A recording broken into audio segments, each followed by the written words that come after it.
But that was the first time that, like, meeting Pavlo was good for me, like, very good for me. Because, like, I met my match. Talk to me about that rivalry. Yeah, so it was. So I did my first Y&E Yorkshire North East Classic competition when I was 19. I just turned 19. I squatted 290 and a half. I benched 167.5 and I deadlifted 310. Right. What year was this? 2016. Right.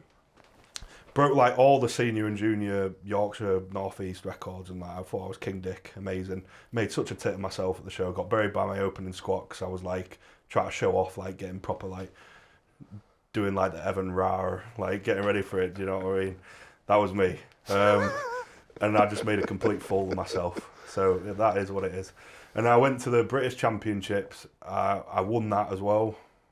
I totaled 830.5, squatted 320 and a half, bench 180, pull 330, like 125 body weight. So I was 19 then. And then that qualified me for the... Advanced. Yeah, exactly. That qualified me for the GB junior team to compete at the European and World Championships. So the next comp I did was the European Powerlifting Championships in... Yeah. I believe it was March 2017, which is where me and Pavlo first competed against Lithuania? No, this was Denmark. Oh, yeah. Denmark, yeah. But that was cool. That was like the first time I'd spent a lot of time with like one of my best friends now, Mark McQueen. Like, 'cause we didn't know each other before. Like, we met them. We stayed in like the same accommodation with another one of my best mates, Scott, and a lad called Sean from Wales, Sean Hughes. They were a good laugh. It was like a Centre Parks complex, and they were like us four lads like stopping on this big nature reserve. Like, it was like a lad's holiday before a powerlifting comp. It was brilliant. Pardon me. Right. Yeah. So, fucking hell. Hope I don't catch this. I know. 2 weeks out. But yeah, that was like a good. That was a great comp. Proper enjoyed that comp. Like, it was literally just like I say, it was like a lad's holiday with a powerlifting comp at the end of it. That was the first time I competed against Pavlo. And obviously you do your Instagramming and that, oh, am I going to win? Like, who's doing it? And like, I saw Pavlo and I was like, Jesus Christ, this guy's a monster. I was stronger than him, but I was like, this guy's a monster. And we competed there and I beat him by quite a big margin in the end. I think I totaled like 835 and he totaled like 797 and a half, I think, Right. from memory. And I was like, oh, it's a piece of piss. Like, I was going through uni at the time, and like I was just basically focusing on training and stuff. And then my plan was to just win worlds and then stop. And I was legit. I was like, yeah, well, do that, completed. I'm a world champion at something nice. You know what I mean? And because it was only 2.5 months. Animal. It was 2.5 months later, and I just beat the guy by nearly 40 kilos. Yeah. And he's the next competition. Like, he's the next closest competition, and the thing's only 2.5 months away. And he came back at Worlds, and he didn't spank me. Like, it was very close. I dropped my last deadlift, and then he went out and pulled his last deadlift anyway, so he beat me anyway. Like, it was convincing. Like, he beat me convincingly. But that competition, I told, so at Europe I totaled 835, so I didn't really get any better because I wasn't really trying that hard. I was just fucking about. Right. And then at Worlds, what did I total at Worlds? 865, but I dropped the deadlift that would have got me like 880 or something like that. Okay, yeah. So I dropped 350, I squatted 337 and a half, and I benched 190, I think, maybe. Okay. So my numbers improved. That was the first time I got a powerlifting coach as well. I started working with a guy called Jim Ellie from Reaction Training Systems, like Mike Shearer and all that. Yeah. That Isabella works with them. Yeah. Talking about. Yeah, that's it. Yeah. And then that like set me off on one, because like I'd never been beat at anything. I was like, for what I can only explain as 18 months, like if there was like a dartboard in my room, Pavlo's face was on it. Like, I was furious. Like, I had such a personal vendetta against this man. Like, I cannot even begin to explain how much I despise this guy for just beating Beating me you, fairly. yeah, Do you know, yeah. for just beating me fairly. Like, that's what I mean. I was such a fucking idiot. But like, this guy beat me fair and square. I hated him. Like, I despised him.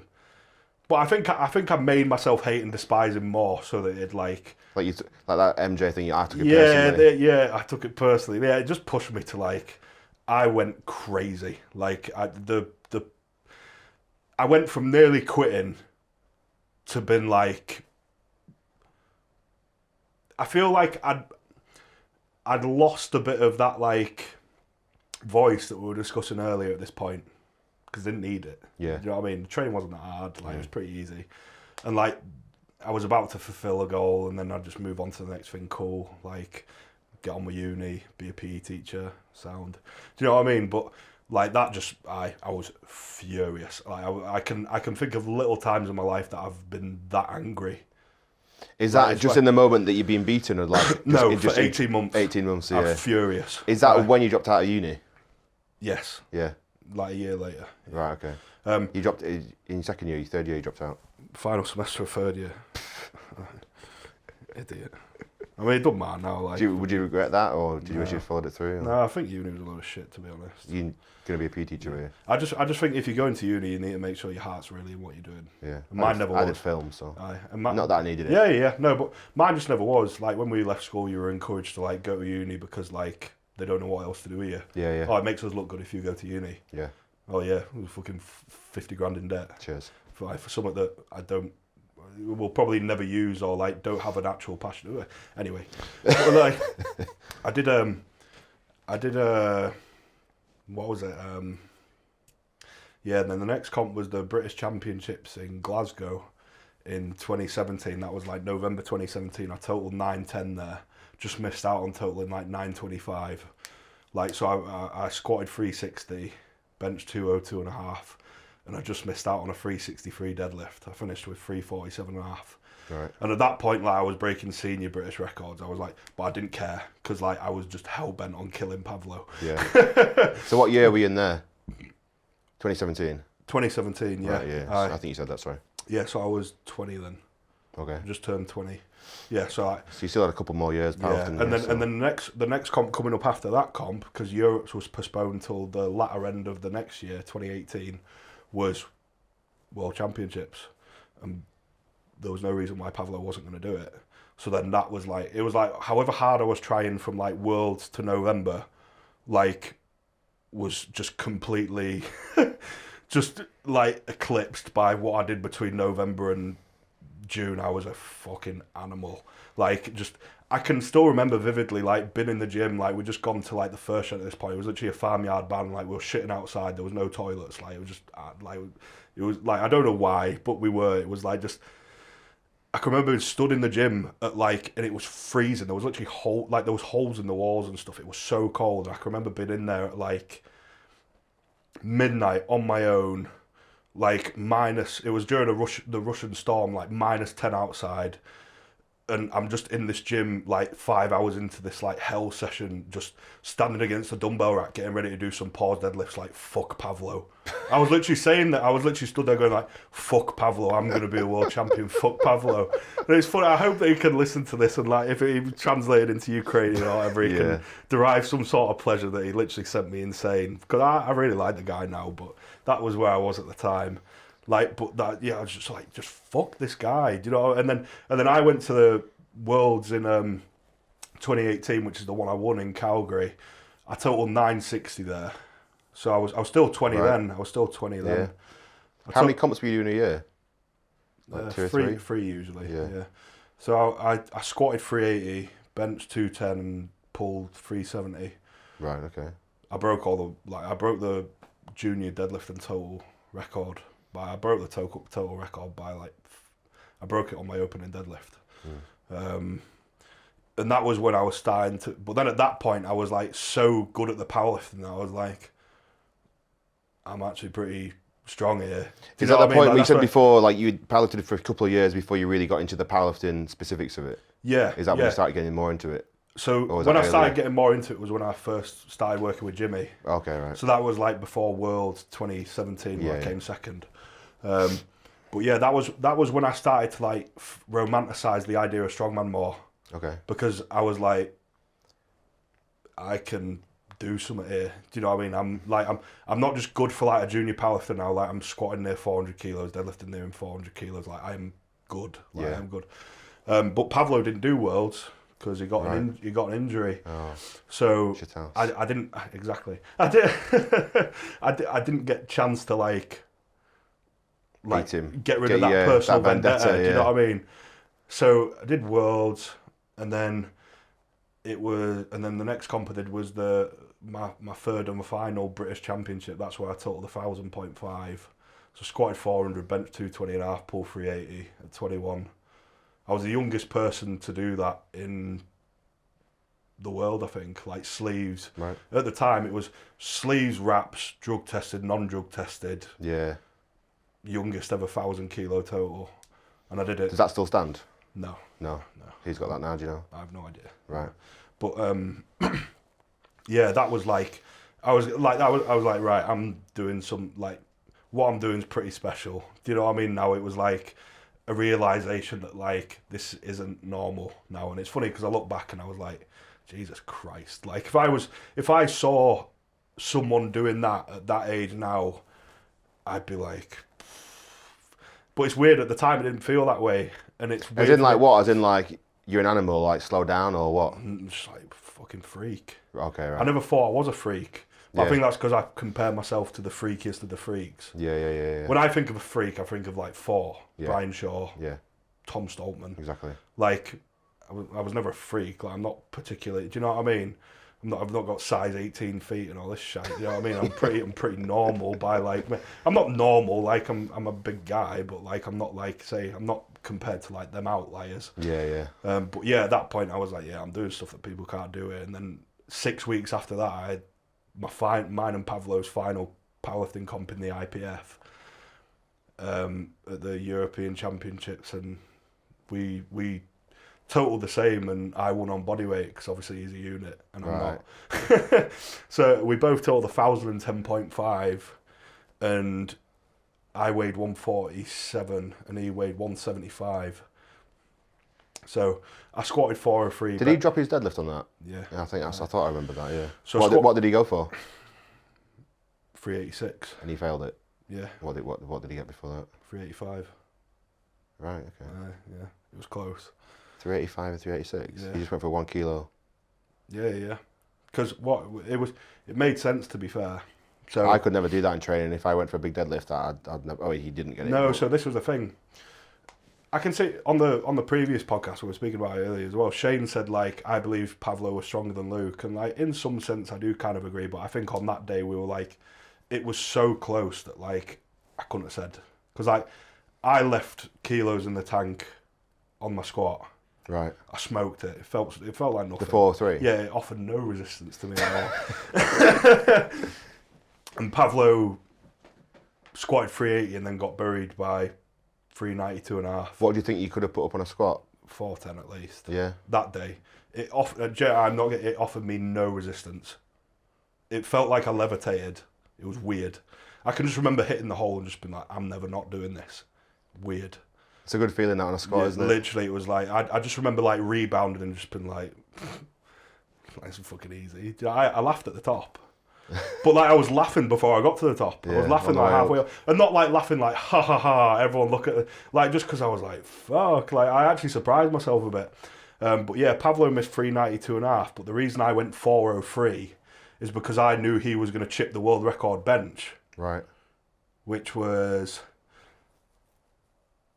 So at that point, the world record bench, he opened on a European record. I think the world record was 240. No, that was it. So I squatted 403, and then I benched 222.5 because we knew that Pavlo was going to bench 245.5. So that would have put us equal on subtotal going into. That's a mad bench. Yeah. Well, he's a big cunt, isn't he? Yeah, it's true.